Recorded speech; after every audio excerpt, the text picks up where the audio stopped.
Hello, Yeah. everyone. Welcome back to this week's episode of the Rose and Rubini podcast, Making Sense of This World. This week, we're picking up on a creatively titled topic, The War of Corridors. Is it yet another battleground of Cold War 2.0? Effectively, we're seeing massive investment in transport and infrastructure, creating these, corridors that are the next frontier of the globalization movement. Chief among these, at least one that comes to mind instantly, is China's One Belt One Road, or more popularly later rebranded to the Belt and Road Initiative. That was launched in 2013 and has caught very much everyone's attention. Effectively, a kind of second iteration of Marco Polo's Silk Road, with its intention of connecting countries that China wants to include in its strategic orbit. Brunello, can you speak a bit more about the Belt and Road, its ambitions, and effectively what the significance of it is as kind of the first big major corridor as part of the sort of new wave of globalization? Yeah, so we decided to speak about these water corridors because some of them are emerging so quickly that we thought it was important to somehow put things in the right perspective. Now, historically speaking, the Silk Roads have been existed, as you said, for almost 1,000 years, so there's nothing new. And the Chinese decided to revive them with the old Boer One Belt, One Road, and then rebranded as Belt and Road Initiative. Which effectively initially was just an attempt by China to offload its excess capacity onto other countries through Southeast Asia, Central Asia, the Middle East, and then Central Eastern Europe, and then even, let's say, Western Europe. And there was also one way for the Chinese to uh, extend their influence through the seas. In fact, the belt is terrestrial and the road is maritime. And that was one way for the Chinese, we have discussed it several times, to start breaking some of the straitjacket that derives from the impossibility of fully deploying their maritime influence, given the presence of so many other countries on the same seas. North Korea, South Korea, the Philippines, Taiwan, although of course the Chinese consider Taiwan one of the provinces and so on. But in any case, wherever China goes, from a maritime perspective, there's another country. So having a commercial road helps because then there's the kind of natural consequence of the right to defend your commercial interests by using your military fleets. Okay, so the Belt and Road Initiative was that kind of um, initial attempt to break this, the maritime straitjacket by China. And how has the United States responded to this? How has it sort of engaged with other partners of its? There's something called the TPP comes to mind, conceived in the Obama administration. How has that sort of evolved over the last few years? Yeah, so the first response that was, of course, the US TPP, Trans-Pacific Partnership, a bunch of countries led by the US to surround China. And the idea was making sure that um, you would respond to what was a commercial slash military, let's call it threat, with an equal commercial response. And that was the Trans-Pacific Partnership. But again, once you have commercial interests, you have the right to defend those by using the military, and specifically the Navy. So clearly, it wasn't enough to send, let's say, a bunch of Marines to Australia to contain China. You have to conceive something bigger and deeper, and that was the TPP. Now, the first thing that happened after Trump took office is that he pulled out the US from the TPP. So it seemed dead, not even on arrival, but on departure. But since it was such a well conceived project and quite advanced, Japan resurrected it with a slightly different name called Comprehensive Progressive Agreement for Trans-Pacific Partnership, CPTPP.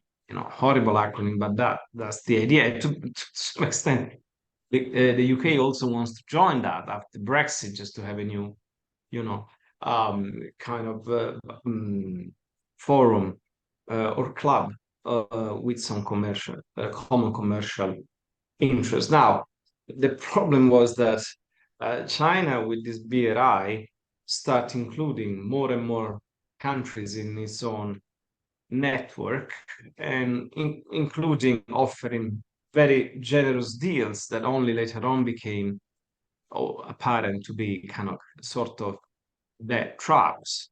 And there was a digital counterparty to it called the Digital Silk Road Initiative, which is effectively is a series of Chinese investment into the BRI countries to build their digital infrastructure. That meant that also the US at some point will have to respond to those crises in some way. One way was through the so-called Partnership for Global Infrastructure and Investment, which is a 600 billion investment plan, which is supposed to be somehow the counterpart of the BRI. But on the Digital Road Initiative, Silk Road Initiative, there's so much more that the Western countries need to do. Absolutely. There's also what the G7 came up with, but also the sort of more recently the G20 came up with, effectively labeling it an India, Middle East, Europe economic corridor. It's a very recent development, and they've only really signed an sort of MOU. It's not an entirely binding legal agreement, and crucially, it also excludes Turkey, sort of a key nation between Europe and the Middle East. Could you talk a bit more about the dynamics of this corridor, whether it'll be, in fact, in practice, as ambitious as it seems in theory, and how it might change the dynamic of the war of corridors?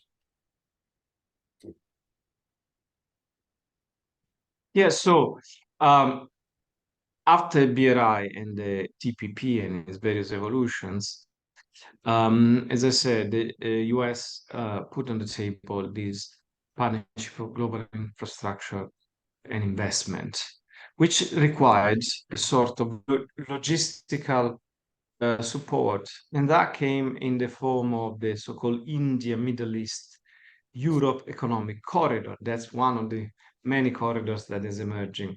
Now, effectively, a railway network designed to provide reliable and cost-effective cross-border ship-to-rail transit. So effectively, goods can be transported almost seamlessly between existing rail network, new ship trajectories, and so on and so forth, and routes, so that, there's a sort of corridor that goes from India to the Middle East to Europe, including Italy, France, and Germany.